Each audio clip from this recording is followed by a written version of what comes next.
da nossa lição, gostaria de convocar aí os irmãos, né, a estarem abrindo suas Bíblias lá no primeiro livro de Crônicas, no capítulo de número 29. Primeiro livro de Crônicas, capítulo 29, verso 1 ao verso de número 9.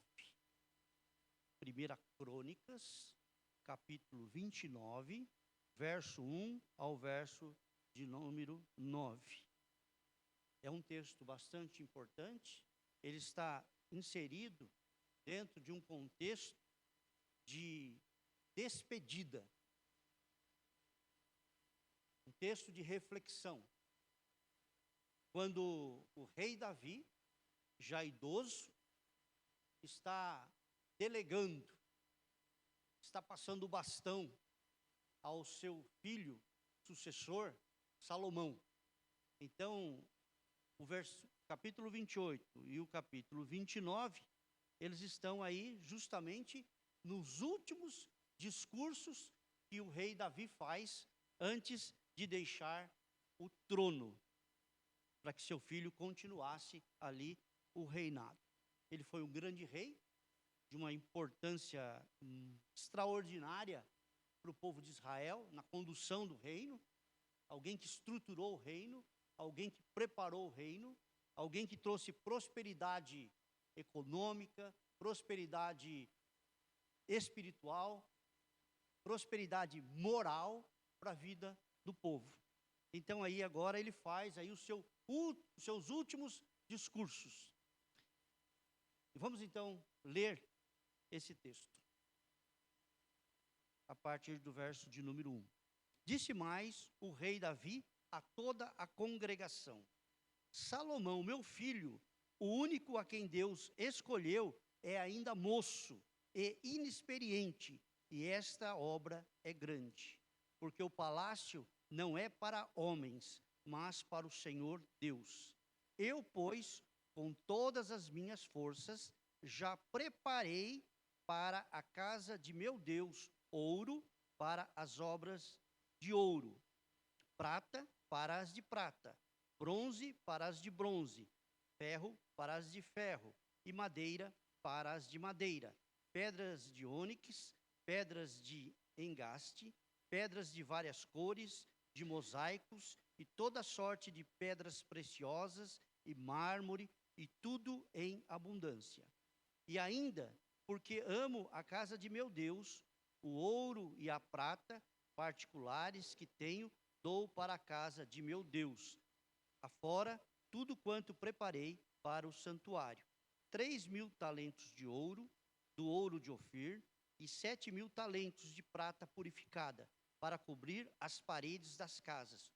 Ouro para os objetos de ouro, e prata para os de prata, e para toda a obra de mão dos artífices.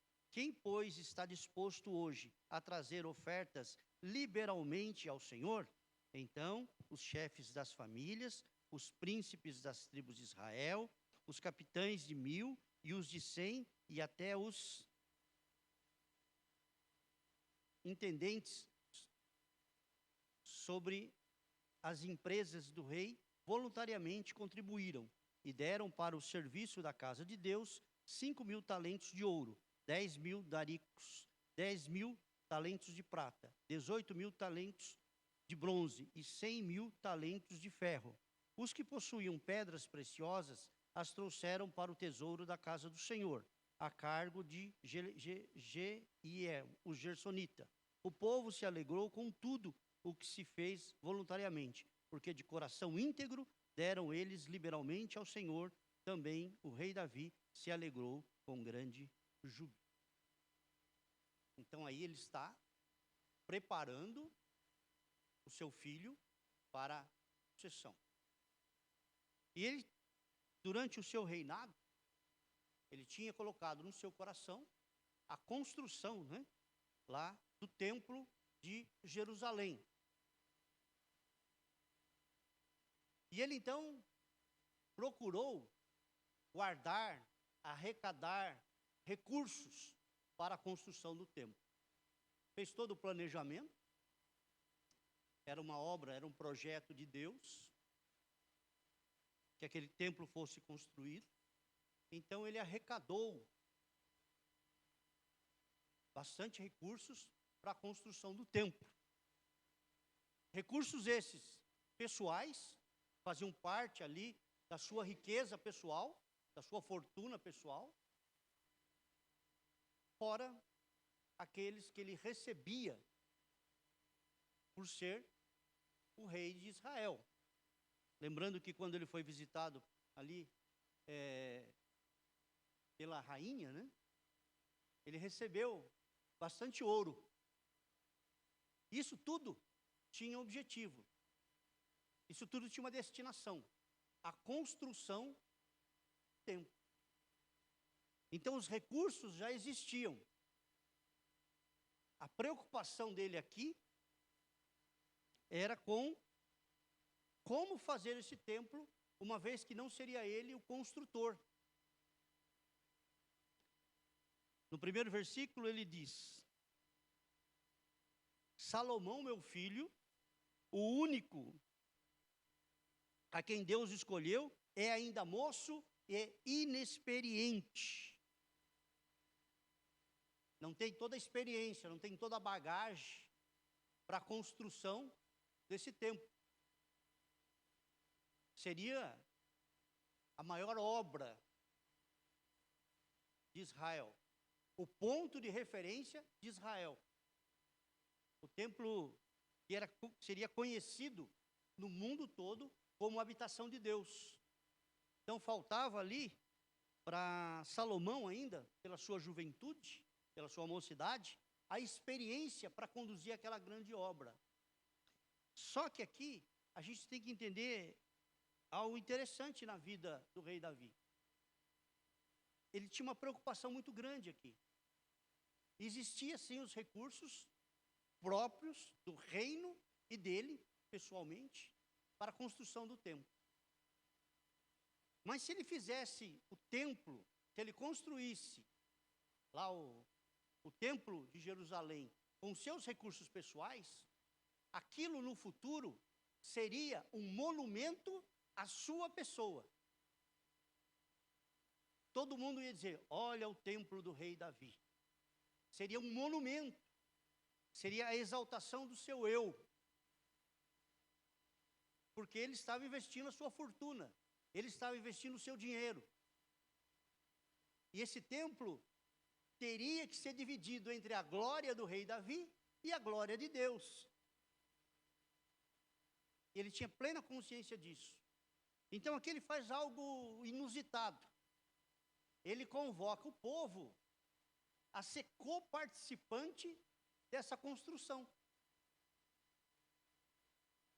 Ele não está preocupado com a quantia. É óbvio que ninguém tinha o dinheiro que ele tinha, que não tinha a fortuna que ele tinha.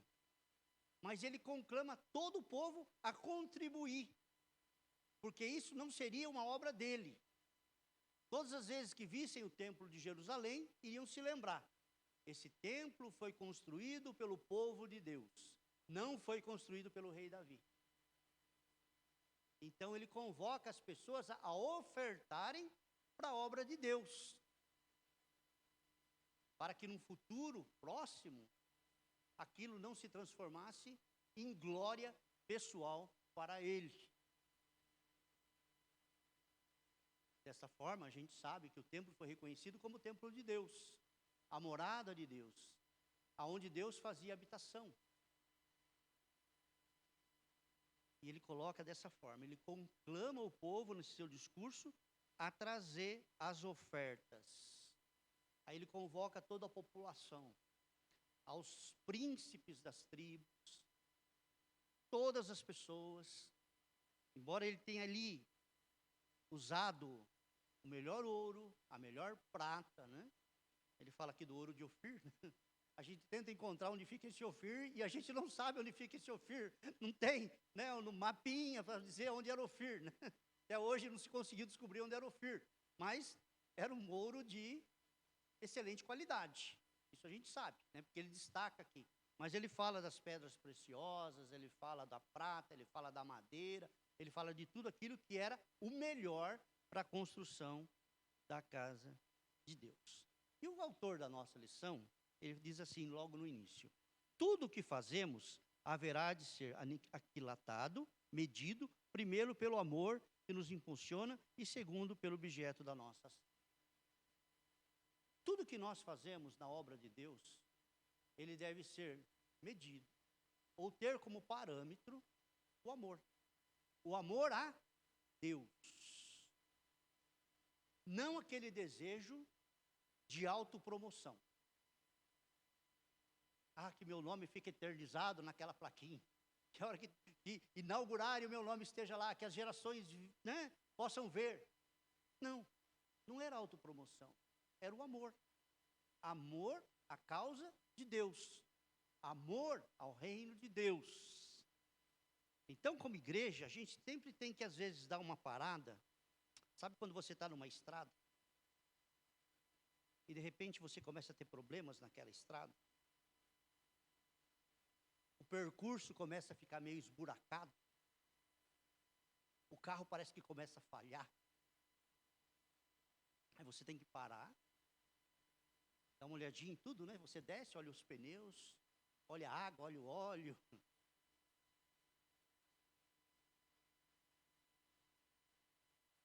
Para que aquela viagem não seja conturbada e que possa até causar um acidente ou uma tragédia lá na frente. Nas nossas vidas também é assim. O que é que nos move? É a soberba? É a prepotência? É a arrogância? É o desejo de aparecer, de sair bem na foto, de ser lembrado? Todas as vezes que o ser humano teve esse tipo de sentimento, ele literalmente quebrou a cara lá na frente. Então, tudo que a gente faz na igreja, se não for movido pelo amor, sinto lhe dizer, é tudo em vão. Você vai até lá no futuro receber o boleto disso, e você vai ter que pagar. Na igreja, a gente só pode fazer as coisas movido pelo amor. Não é por obrigação, ninguém pode te obrigar a nada. Você é voluntário na igreja. Então você não pode ser coagido, você não pode ser constrangido. E você não pode achar que você está fazendo por obrigação. Porque se eu não fazer, ninguém vai fazer. Porque se eu não fazer, a igreja vai morrer. Mentira! A obra de Deus jamais vai parar. Porque o dia que você não quiser mais, Deus vai levantar outra pessoa. O dia que eu falar, não quero mais, não vai acontecer nada na vida da igreja, ela vai continuar. Talvez vai até melhorar se eu sair. Sabe por quê? Deus vai levantar outra pessoa, porque a obra não é minha, a obra é de Deus. E a gente precisa entender isso, que nós somos servos de Deus, nós estamos a serviço de Deus. E eu não tenho que fazer para os outros verem, para agradar os outros. Eu tenho que fazer para agradar a Deus. Como reconhecimento de tudo aquilo que Deus tem feito na minha vida, eu faço movido pelo amor. Eu faço a obra de Deus. Eu me envolvo na obra de Deus. E quem se envolve, quem está fazendo por amor, não vai sair murmurando e não reclamando. Está tudo nas minhas costas. Eu não aguento mais, eu não faço isso. Não. Ninguém está pedindo para você fazer tudo. Está pedindo para fazer aquilo que você se dispôs a fazer. E tudo que vier às suas mãos, faça-o da melhor maneira possível, porque você não está fazendo para homens, você está fazendo para Deus. Para Deus. Então, esse é um motivo extraordinário. Fazer a obra de Deus com amor, com amor. Com amor. Não com segundas intenções, mas fazer com amor. Depois o autor diz assim: podemos fazer grandes coisas sem amor, não podemos? Pode fazer grandes coisas. Você pode até constituir uma família sem amor. Você pode fazer muitas coisas sem amor. Pode ser grandes coisas. Mas nenhum ato será pequeno se feito com amor. Porque tudo que é feito com amor, ele se transforma num grande e sublime ato. Porque a base, o fundamento, é o amor. Então aqui nós não podemos medir, né, essa intensidade pelo resultado final. Porque eu posso fazer tantas coisas aí sem amor e olhar aquilo lá, que maravilha. Então, mas é palha, né? É palha que bateu o vento. Mas quando a gente faz por amor, pode ser a coisa mais insignificante. Ela tem uma importância tremenda, porque ela é baseada e ela nasceu, e ela foi impulsionada pelo amor a Deus.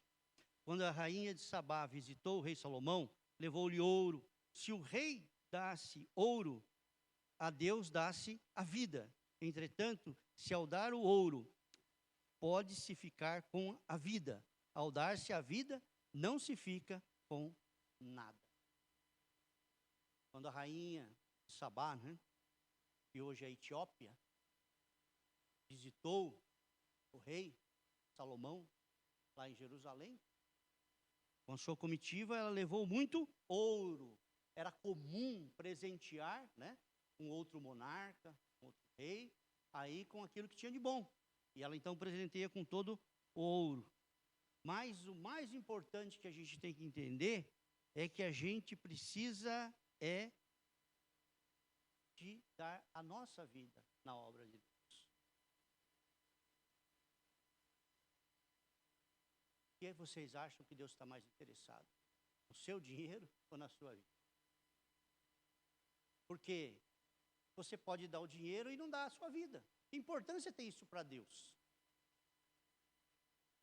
Que importância tem isso para Deus?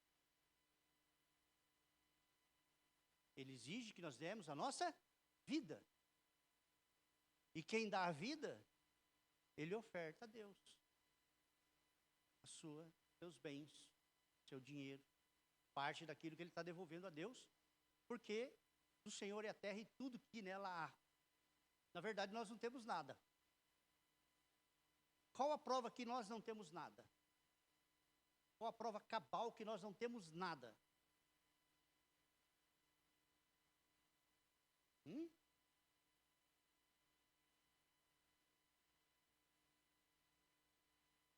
Você leva alguma coisa? Dia 20 foi aniversário da Lúcia. Aí fui lá no cemitério levar um vaso de flor no túmulo. Estava verificando, olhando para aquele lugar. Tem distinção de pessoas ali? Na morte, todos são igualados.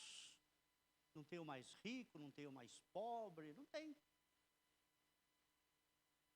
Se fosse assim, se você levasse, você imagina, você ia chegar em certos túmulos, ia ter segurança patrimonial, porque o sujeito levou o dinheiro dele lá, e com medo de ser assaltado, né? Além de ser assaltado em vida, seria assaltado na morte. Mas ninguém leva nada dessa vida. Nada. Nada dessa vida. Tudo aquilo que você construiu, tudo aquilo que você ganhou, vai ficar tudo aqui. Da maneira como você veio a esse mundo sem nada, você retorna sem nada. Então, o grande desafio é estarmos devolvendo ao nosso Deus parte daquilo que Ele tem nos dado. Não por obrigação, não por constrangimento, não por imposição, mas por amor, como reconhecimento, como louvor e adoração ao nosso Deus. Por isso que a gente não precisa se importar com a quantia. Porque claro que uns vão ter mais condição que os outros. É natural. Mas a preocupação é com a qualidade daquela oferta. Lembra da viúva pobre? Um foi lá e deu uma parte das suas riquezas, o que sobrou ainda, né? O que sobrou, pagou tudo que tinha, fez tudo, sobrou um pouquinho lá, vou dar um pouco. Aquela mulher, o que ela fez? Ela deu tudo que ela tinha, e não era nada. Você talvez, olha, não pagasse nenhuma lamparina que acendia no templo. Mas o que Jesus disse? Que foi a maior oferta daquele dia. Porque ela brotou do coração. Ela foi motivada pelo amor. a Deus. A raiz do problema da falta de se dar a Deus alguma coisa, dízimos ou ofertas, se explica por aqui. Não se lhe deu ainda a vida. Então nós precisamos de nos entregarmos, doarmos a nossa vida, estarmos à disposição do nosso Deus, sabendo que Ele é o doador da vida. É Ele que tem cuidado das nossas vidas. Paulo, escrevendo lá para os macedônios, ele diz que muitos deram mesmo na pobreza, porque tinham se dado primeiro ao Senhor. Eles deram na sua pobreza. Eles repartiram, eles dizimaram, eles compartilharam aquilo que eles tinham na sua pobreza, naquilo que lhes faltava. Mas por quê? Porque primeiramente eles tinham se dado ao Senhor. Eles tinham se consagrado ao Senhor. No texto lido, Davi recolhe as ofertas para a construção do templo. Ele quis deixar tudo pronto para que seu filho Salomão construísse a casa do Senhor. A razão para tanto do empenho é explicado pelo patriarca. Salomão ainda é moço e inexperiente, e esta obra é grande, porque o palácio não é para homens, mas para o Senhor Deus, né? Quando a gente lê palácio aqui, ele está dizendo templo, né? Eu não confundi com o palácio onde ele morava, mas aqui o palácio que ele está dizendo é o templo de Jerusalém, é o templo que seria construído por Salomão. Desse modo, nós vemos as riquezas reflexas. Era grande a obra e grandes os corações que iriam fazê-la, pois a contribuição cristã exige, primeiro, alguém tinha revista, pode acompanhar conosco.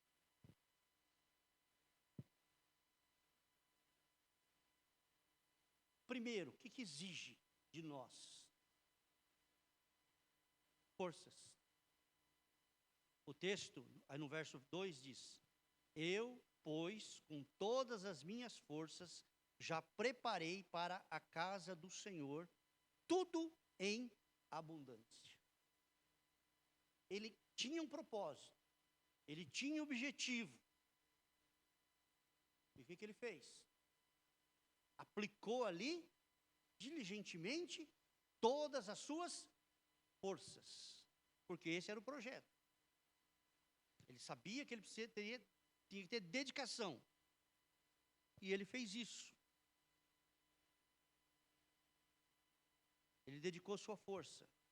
Muitos amam o Senhor com a mente, com os lábios, mas esquecem que devemos amá-lo com a força.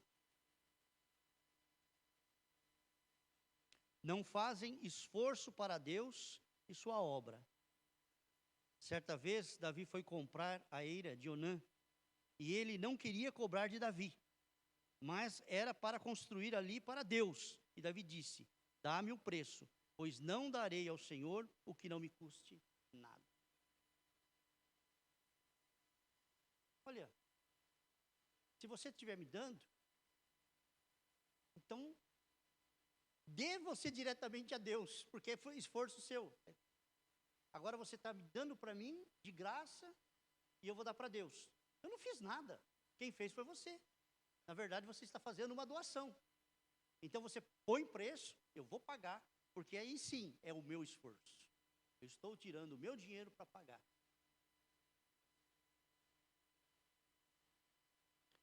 Eu tenho um certo, isso é pessoal, por favor, nada contra, né? Mas eu tenho um certo problema assim com essas entidades que ficam na frente do supermercado arrecadando leite, às vezes para doar. Bacana. Mas eles não dão nada. Quem dá é você que foi no supermercado e comprou o leite e colocou lá para ele entregar. Só que na hora de sair na foto, quem sai? Sai a diretoria, toda daquela entidade. Ah, nós estamos doando. Doou o quê? Não teve esforço. Quem doou foi você que foi lá, pegou e colocou no carrinho. E nós temos uma sociedade assim. A gente gosta de aparecer na foto. Mas qual é o nosso esforço? O esforço Foi de quem comprou aquele leite, tirou o dinheiro do bolso, foi lá e comprou. Ele fez o esforço. Então nós vivemos numa sociedade hipócrita hoje. E Davi tinha essa preocupação. Que a gente, para Deus,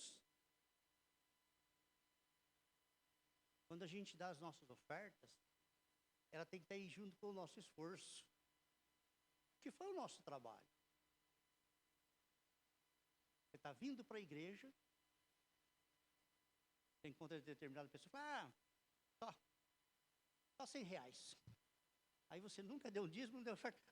Vou dar agora essa oferta. Mas não foi você que deu.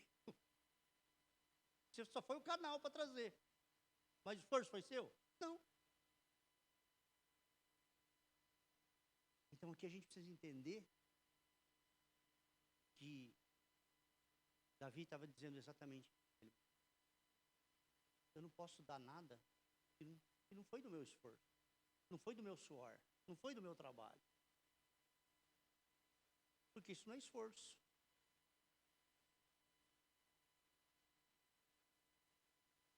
Segundo, amor.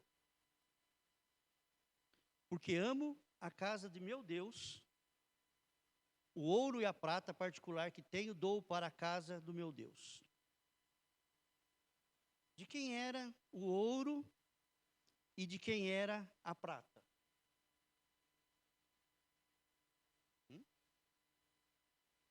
Não. E que o texto diz aí, verso 3, 29:3. Porque amo a casa do meu Deus, o ouro e a prata particular que eu tenho. Era dele. Dou para a casa do meu Deus. Mas por que ele doou a prata e o ouro particular? Porque eu amo a casa do meu Deus. O amor impulsionou, né? Exatamente, ele impulsionou ele pegar aquilo que ele tem, particular dele, e doar. Ele não foi lá na pessoa e falou assim, eu preciso doar, eu amo a casa de Deus, eu preciso doar ouro e prata. Será que você pode me fornecer o seu ouro e a prata para mim doar para a casa de Deus? Não. Ele tirou do seu particular. Tirou do seu esforço. Tirou de parte das suas riquezas e doou ao Senhor. Para servir ao Senhor, é necessário, além das forças, o amor. É o grande motivo do serviço da vida do crente. Davi amava a casa do seu Deus e por isso ele deu o depósito que possuía. Ele deu o melhor que possuía. É o amor a suprema motivação dos nossos atos. Tudo que a gente fizer na casa de Deus só vai ter valor se for motivado pelo amor. Se for motivado pela automotivação, pela promoção, pelo orgulho, pela prepotência, pela altivez, pelo desejo de se aparecer, não terá nenhum valor. As coisas na igreja, elas acontecem contrário àquilo que acontece no mundo, que acontece na sociedade. Quando a gente olha a sociedade, como é que essa sociedade vive? É uma sociedade que ela vive de aparências. É uma sociedade que busca engrandecer o eu, o homem, o ser, o ter, o possuir, a influência que ele tem. Na igreja as coisas não acontecem dessa forma. Tudo que nós fazemos na igreja tem que ser motivado pelo amor. Eu venho participar do culto porque eu amo a Deus. Eu contribuo com os dízimos, com as ofertas, porque eu amo a Deus. Tudo que eu faço na igreja tem que ser motivado pelo amor. Eu vou tratar bem os irmãos, porque senão na próxima eleição para presbítero eu não ganho. Vou tratar bem os irmãos, senão na próxima eleição para diaconisa eu não ganho. Para diácono eu não ganho. Não. tem que ser motivado pelo amor, pelo serviço, pela dedicação.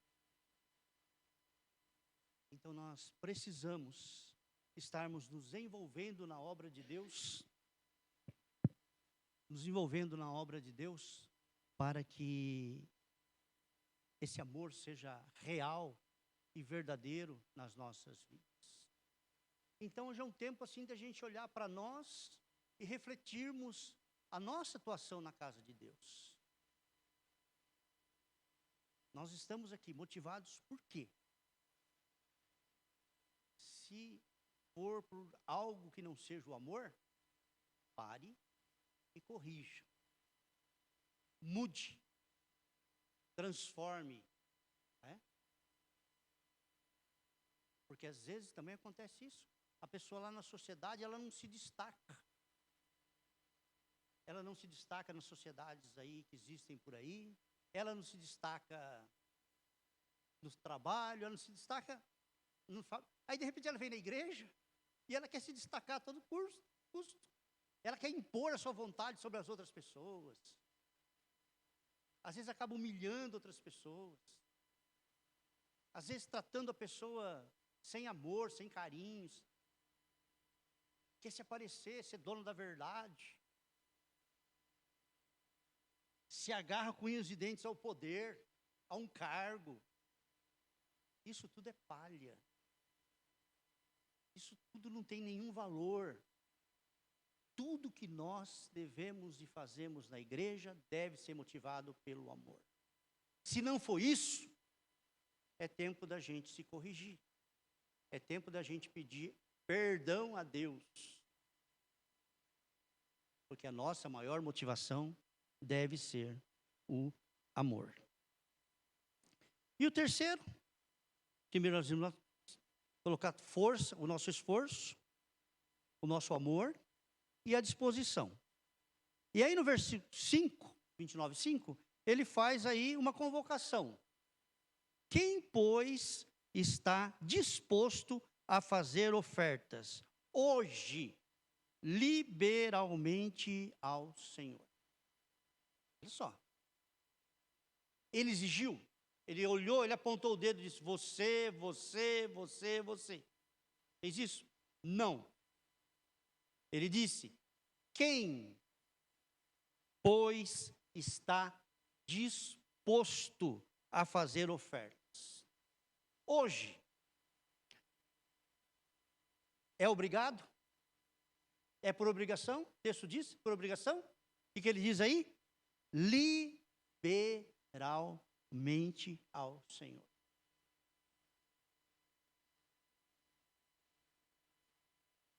Hoje a gente tem visto uma coisa tão estranha na vida da igreja, né? Eu não estou dizendo na nossa igreja particular, estou dizendo de um modo geral, né? Se você não der o dízimo, o devorador vai acabar com a sua vida, vai acabar com a sua finança, vai acabar, vai te trazer doença, vai te trazer isso. A pessoa tem que ofertar por medo.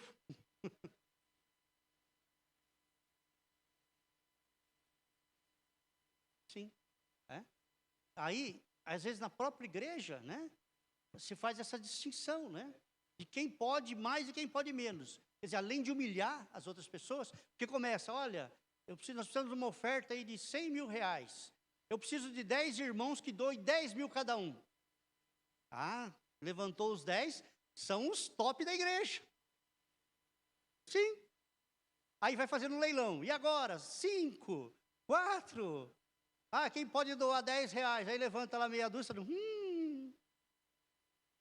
Esse irmão não é abençoado. Pois não.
Sim.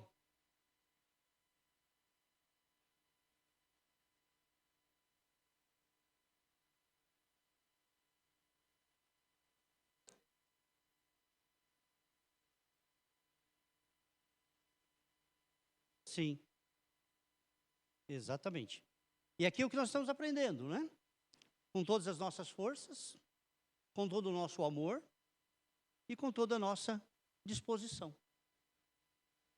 Para a obra de Deus, grande como é, deverá haver sempre disposição. Mas outra riqueza havia naqueles corações. Muitos confundem vontade com disposição, boa intenção com disposição. Achei interessante uma propaganda de um palhaço que chorava pelas outras crianças pobres. O alvo das lágrimas do palhaço era comover as pessoas para um fundo em prol de crianças. Há pessoas cujo amor é tão lerdo, tão nanico, que as disposições da sua bondade, seu amor, só é movido a lágrimas. Por isso Paulo disse, não contribuindo por necessidade ou com tristeza, pois Deus ama quem dá com alegria, né? Ai, vou dar o dízimo, vou pegar aquela nota de 100 reais. Ai, mas tá tão difícil. Vai, parece que eu puxo, a outra coisa puxa lá para o lado de lá, é uma briga danada, né? Eu vou deixar de fazer isso, deixar de fazer aquilo, porque eu vou ter que dar o dízimo. Paulo fala, olha, não adianta, você tem que dar com alegria. Deus ama quem dá com alegria. Quem dá por necessidade.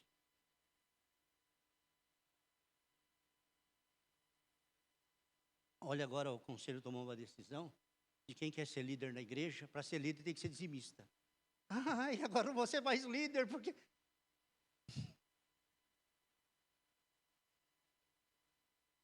Por necessidade, eu estou dando, porque senão eu não posso continuar líder. Ou por tristeza, né? Está triste por quê? Estou levando dízimo para a igreja. Entrei até em depressão essa semana, porque a semana de dar o dízimo. Estou tão deprimido. Que foi? Brigou com a mulher? Não. Foi mandado embora do serviço? Não. É semana do dízimo. Estou deprimido. Estou tomando até um antidepressivo aí, porque... O texto está falando claramente. Deus ama quem dá com alegria. Alegria. Às vezes, eu tenho um problema sério.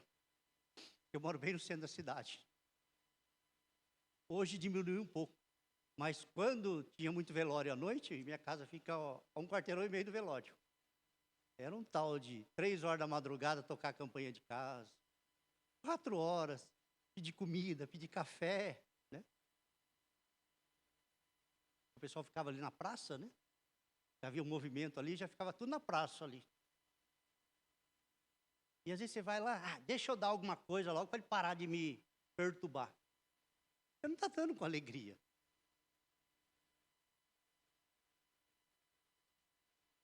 Às vezes você tem que dar graças a Deus, porque está sobrando alguma coisa lá, e no outro dia você vai ter que jogar fora, porque ninguém mais vai comer. Fala, graças a Deus que Deus mandou alguém aqui, e eu não preciso jogar esse alimento fora. Alguém vai se beneficiar dele. Então a gente tem que prestar muita atenção nisso tudo. Se a gente está fazendo por obrigação, com tristeza, ou se a gente está fazendo com alegria, sabendo que Deus ama quem dá com alegria.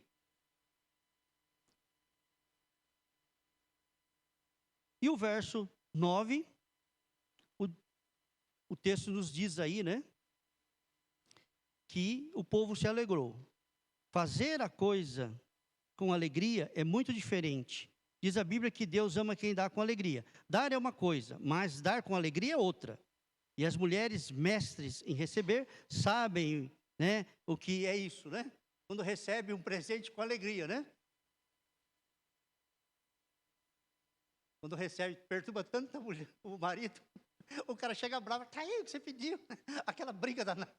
Fica uma semana sem olhar na cara da mulher, porque teve que dar o presente. Mas o texto aqui fala em alegria.